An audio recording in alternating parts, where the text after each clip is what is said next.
नमस्कार। History speaks इतिहास बोलता है कार्यक्रम में आप सभी का स्वागत है। मैं हूं वनीसा राणा। इतिहास गवाह है कि जीत उन्हीं की होती है जो सीखने और आगे बढ़ने का हौसला रखते हैं। इसी के साथ चलिए जानते हैं आज यानी 7 फरवरी की महत्वपूर्ण घटनाओं के बारे में। आज के ही दिन वर्ष 1792 में रसिया और ऑस्ट्रेलिया ने फ्रांस के खिलाफ एक संधि पर हस्ताक्षर किए थे। वर्ष 1831 में यूरोपीय देश बेल्जियम ने संविधान स्वीकार किया था। वर्ष 1904 में अमेरिका के बल्टीमोर में 1500 इमारतें जलकर राख हो गई थी। वर्ष 1915 में चलती ट्रेन से पहली बार वायरलेस संदेश रेलवे स्टेशन को मिला था। वर्ष 1940 में ब्रिटेन में रेलवे का राष्ट्रीयकरण हुआ था। वर्ष 1942 में यूनाइटेड किंगडम ने थाईलैंड के खिलाफ युद्ध की घोषणा की थी। वर्ष 1945 में अमेरिका, ब्रिटेन और रूस ने द्वितीय विश्व युद्ध के अंतिम चरण पर चर्चा की थी। वर्ष 1947 में अरबों और यहूदियों ने फिलिस्तीन को विभाजित करने के ब्रिटेन के प्रस्ताव को अस्वीकार किया था। वर्ष 1962 में क्यूबा से सभी तरह के आयात पर अमेरिका ने रोक लगा दी थी। वर्ष 1965 में अमेरिका ने उत्तरी वियतनाम लगाकर हवाई हमले शुरू किए थे। वर्ष 1983 में कोलकाता में ईस्टर्न न्यूज़ एजेंसी की स्थापना हुई थी। वर्ष 1987 में जापान द्वारा अफ्रीकी राष्ट्रीय कांग्रेस ANC को मान्यता दी गई थी। वर्ष 1999 में जॉर्डन के राजा हुसैन की मृत्यु के बाद अब्दुल्ला नए शाह बने थे। वर्ष 2000 में वाशिंगटन में भारत और अमेरिका के बीच गठित संयुक्त विरोधी दल की पहली बैठक शुरू हुई थी। वर्ष 2001 में एरियल शेरोन इजराइल के प्रधानमंत्री चुने गए थे।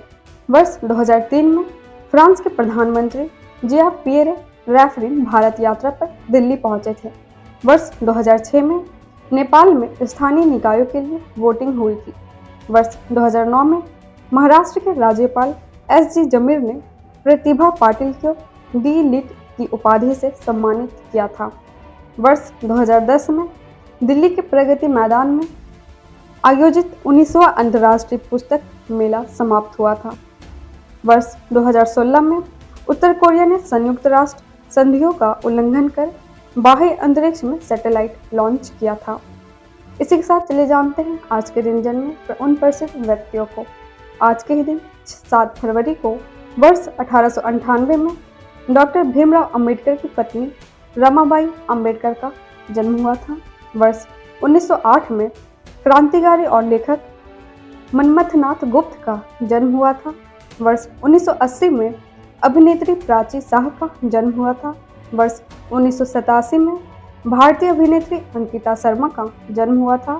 वर्ष 1993 में बैडमिंटन खिलाड़ी किदाम्बी श्रीकांत का जन्म हुआ था। इसी के साथ एक नज़र डालते हैं आज के दिन हुए निधन पर और उन प्रसिद्ध व्यक्तियों को याद करते हैं। आज के ही दिन वर्ष 1942 में भारतीय क्रांतिकारी सचिंद्र नाथ सान्याल का निधन हुआ था। वर्ष 2010 में पंजाबी के प्रसिद्ध आलोचक डॉक्टर TR विनोद का निधन हुआ था। इसी के साथ आज क्या है खास यह भी जानते हैं। आज है सुरक्षित इंटरनेट दिवस। यह फरवरी के दूसरे सप्ताह के दूसरे दिन को सुरक्षित इंटरनेट दिवस मनाया जाता है। इस वर्ष यह 7 फरवरी को मनाया जा रहा है और यह सभी हितधारकों से एक साथ मिलकर इंटरनेट को सभी के लिए सुरक्षित और बेहतर स्थान बनाने का आह्वान करता है। इसी के साथ आज है रोज डे। यह वैलेंटाइन वीक की शुरुआत का प्रतीक है जो 17 फरवरी को वैलेंटाइन डे तक मनाया जाता है। रोज डे पर लोग प्यार, दोस्ती और स्नेह के प्रतीक के रूप में गुलाब का आदान प्रदान करते हैं। और इसके साथ ही आज है राष्ट्रीय अश्वेत HIV या एड्स जागरूकता दिवस। इस दिन का उद्देश्य अश्वेत समुदाय पर HIV या एड्स के प्रभाव के बारे में जागरूकता बढ़ाना और HIV को रोकथाम, जांच और उपचार को प्रोत्साहित करना है।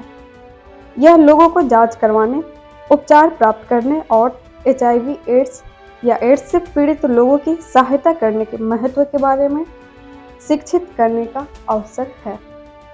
इसी के साथ हम आपसे मिलते हैं कल 8 फरवरी की महत्वपूर्ण और रोचक घटनाओं के साथ। नमस्कार।